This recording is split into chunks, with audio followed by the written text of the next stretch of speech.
Assalomu alaykum. Behili kompot. Buni internetda rosa gapirishdi. Qilib qo'ydinglarmi, yo'q bilmadim. Mana hozirgi shamollash payti rosa zo'r. Yosh bolalar, qariyalar, homilador, emizikli hammasiga zo'r sababchi bo'ladi. Keyingi masala. Piyozni to'g'ralgani birga bir asal bilan aralashtirib qo'yganman. Hozir tayyorladim. Bizda ham sekin-sekin boshlanyapti. Xudo xolasa mana shu usul bilan chiqib ketamiz. Mana eng yana ham mazza qildiradigan joyi yantoq damlamasi.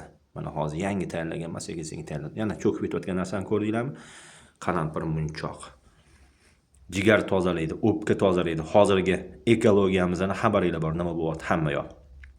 Mana sotuvda bor. Pochkasi 50 ming. Bitta oilaga yantoq terapiya qilishinglarga yetadi o'rtoqlar. Ekran osti raqamlarga kaminaga murojaat qilaveringlar. Videoni tarqatib qo'yish esingizdan chiqmasin. Xo'p, yurakchani qizartirib qo'ying. Dil izhoringizni kommentariyada yozib qo'ying. Shu ishni qilganlardan Alloh rozi bo'lsin. Salomat bo'lasizlar.